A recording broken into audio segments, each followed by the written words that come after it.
Saudara-saudari, marilah kita mendengarkan renungan dengan judul Percayalah, yang berdasarkan pada Injil Matius bab 9 ayat 2. Berkatalah Yesus kepada orang lumpuh itu, "Percayalah, hai anakku, dosamu sudah diampuni." Dalam nama Bapa dan Putra dan Roh Kudus. Amin. Saudara-saudari terkasih dalam nama Tuhan Yesus Kristus.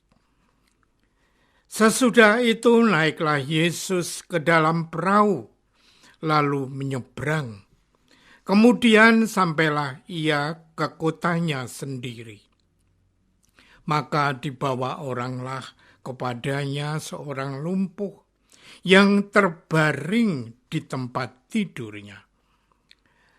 Ketika Yesus melihat iman mereka, berkatalah ia kepada orang lumpuh itu, "Percayalah, hai anakku, dosamu sudah diampuni." Maka berkatalah beberapa orang ahli Taurat dalam hatinya, "Ia menghujat Allah." Tetapi Yesus mengetahui pikiran mereka, lalu berkata, "Mengapa kamu memikirkan hal-hal yang jahat di dalam hatimu? Manakah lebih mudah, mengatakan dosamu sudah diampuni, atau mengatakan bangunlah dan berjalanlah? Tetapi supaya kamu tahu bahwa di dunia ini Anak Manusia berkuasa mengampuni dosa." Lalu berkatalah ia kepada orang lumpuh itu, "Bangunlah, angkatlah tempat tidurmu, dan pulanglah ke rumahmu." Dan orang itu pun bangun, lalu pulang. Maka orang banyak yang melihat hal itu menjadi takut, kemudian memuliakan Allah.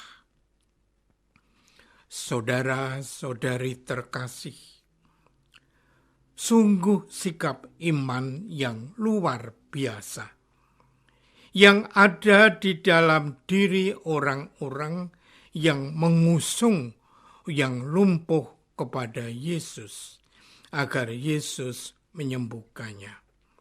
Bahkan orang-orang itu berbuat nekat karena begitu banyaknya orang yang ingin disembuhkan Yesus, sehingga tidak ada jalan untuk mendekatkan orang lumpuh itu di depan Yesus. Maka mereka membuka atap rumah itu, lalu menurunkan orang lumpuh itu di depan Yesus, agar Yesus menyembuhkannya. Di masa ini, banyak pula orang berbuat nekat demi menghidupi keluarganya. Seorang ayah pergi bekerja melawan bahaya COVID-19 untuk mencari rezeki. Dia pikir kalau hanya ada di rumah, tidak mendapat uang untuk beli makan. Begitu pula seorang ibu pergi beli sayur dan lauk tahu tempe, memakai masker, mencuci tangan dengan sabun, dan menjaga jarak. Semua dilakukan bagi suami dan anak-anaknya. Saudara-saudari terkasih, ahli-ahli Taurat menilai Yesus menghujat Allah. Mereka mempunyai pikiran jahat terhadap pribadi Yesus. Orang banyak penuh kagum dan memuliakan Allah. Mereka ini tulus dan mudah melihat karya besar Allah. Hendaknya kita tidak seperti para ahli Taurat yang mempunyai mata tetapi tidak melihat. Pilihan kita jelas melihat kebaikan Allah dan sesama. Kita tahu orang lumpuh itu tidak bisa berjalan. Tetapi bagi Yesus, orang lumpuh itu memiliki kebutuhan rohani. Ketika Yesus melihat iman mereka, berkatalah ia kepada orang lumpuh itu, "Percayalah, hai anakku, dosamu sudah diampuni." Iman dan kepercayaan pada kuasa Allah dalam diri Yesus mendatangkan pengampunan dosa dan penyembuhan jasmani maupun rohani. Saat orang lumpuh disembuhkannya, saat itu pula para ahli Taurat berkata, "Lihat, dia menghujat Allah." Karya kebaikan Allah malah dilihat sebagai karya yang menghujat Allah. Bagaimana mungkin Allah melakukan karya kebaikan serentak pada saat yang sama menghujat dirinya sendiri? Allah menghendaki agar manusia bebas dari berbagai macam belenggu, termasuk belenggu penyakit. Saudara-saudari terkasih, kisah penyembuhan orang lumpuh dalam Injil hari ini menyadarkan kita bahwa cara pandang Allah seringkali berbeda dari cara pandang manusia. Umumnya, ketika ada yang sakit, seorang para medis langsung melakukan diagnosa dan memberikan tindakan medis agar kesehatan pasien dipulihkan. Demikian pun yang dipikirkan oleh para ahli Taurat.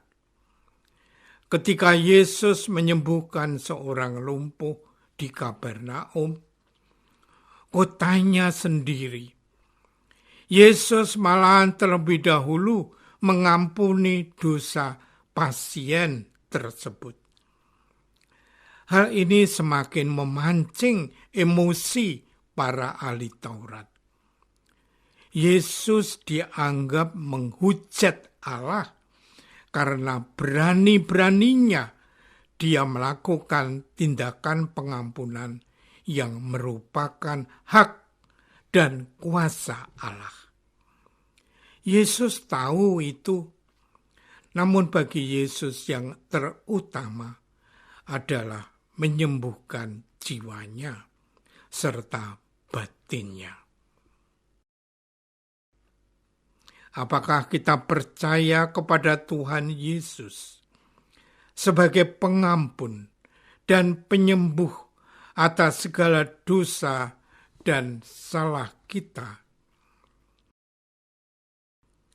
Marilah kita berdoa. Tuhan Yesus, bantulah kami agar makin mencintai-Mu dengan penuh sukacita, menyambut-Mu dalam setiap doa dan dalam mengikuti perayaan Ekaristi.